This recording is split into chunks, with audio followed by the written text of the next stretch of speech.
Alors ceux qui sont allés à Angoulême ont peut-être rencontré les artistes qui ont réalisé l'album, qui est aujourd'hui donc au menu de la petite vidéo du jour.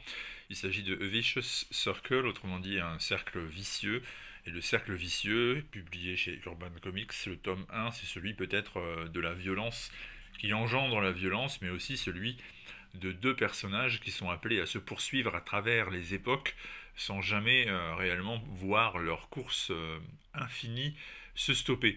Bref, c'est signé Mattson, Tomlin, Lee Bermejo. Alors Tomlin, scénariste, hein, qui a également travaillé sur les films Batman, les films Batman de Matt Reeves, hein, j'entends, le film, mais en fait les films, puisque la suite est en cours. Et quant à Lee Bermejo, bah, c'est un spécialiste du dessin photoréaliste extrêmement remarquable. Si vous aimez ce style, les planches de Bermejo sont littéralement des œuvres photographiques prêtées aux comics. C'est absolument magnifique, vous savez, en termes d'expression, en termes de détails, de capacité à retranscrire le réel. Regardez un peu, par exemple, plus que les personnages, regardez un peu le drapé, regardez un peu le tissu, les plis. C'est absolument remarquable. Et donc les fans de ce style, évidemment, sont, je pense, des fans de Lee Bermejo, ou alors je n'y comprends plus grand-chose. Bref, A Vicious Circle, donc le cercle vicieux, mini-série publiée chez Boom Studio aux States, débarque en France chez Urban Comics. Et la première chose qui frappe à l'œil, c'est le format. Donc on est dans du grand format, modèle Black Label par exemple. Et tant mieux parce que ce genre de dessin mérite d'être mis en valeur et ça permet d'apprécier davantage encore les planches de Bermejo.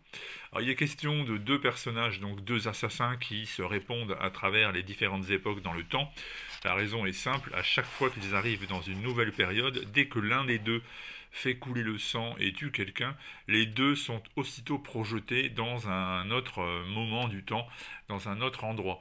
Sean Tucker, donc, Tucker et son adversaire, pardon, désolé pour la mauvaise prononciation du nom de l'un des deux protagonistes, se poursuivent donc à travers les couloirs du temps, et Sean a une particularité qui n'arrange pas les choses, c'est que il a la peau noire et que, ben, malheureusement pour lui, à travers le temps, la plupart des époques sont des époques qui sont assez défavorables à cette caractéristique. D'ailleurs, l'histoire commence, nous sommes en pleine ségrégation raciale aux États-Unis et il subit de plein fouet ce qui est en train de se jouer dans la société américaine. Alors ça fait très longtemps au départ qu'il s'est installé à tel point qu'il a désormais une compagne, une femme, un enfant.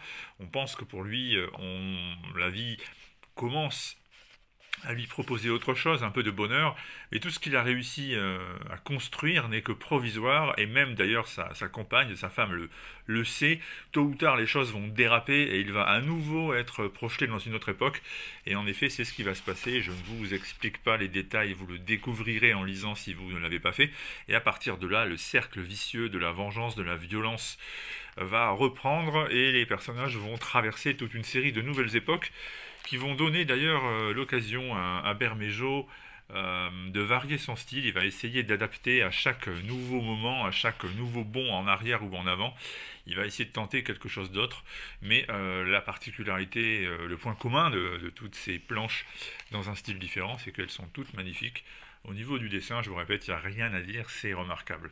Alors c'est assez original, hein, le scénario de Tomlin. Alors pour l'instant, évidemment, on manque encore d'assez d'informations pour comprendre les tenants et les aboutissants. C'est la raison pour laquelle je garde une réserve, mais le dessin de Bermejo, par contre, c'est sans réserve, et puis la qualité de l'édition aussi. Donc, je répète, hein, c'est tout grand format de qualité, il n'y a pas une pagination extraordinaire, mais le reste compense largement.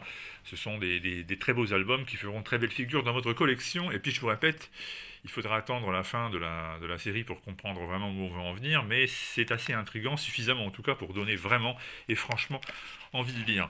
Voilà, donc ça s'appelle Cercle vicieux, Vicious Circle en anglais. Le titre a été conservé tel quel. C'est publié chez Urban Comics. C'est beau, c'est intriguant. Et puis c'est signé deux artistes de grande qualité qui étaient à Angoulême ce week-end. Bref, il y a quand même pas mal de raisons pour que vous alliez faire un tour et voir un peu de quoi il s'agit si vous ne le savez pas encore. Prochaine vidéo à bientôt, cette semaine, c'est sûr. Donc à bientôt, tout simplement. Ciao, ciao.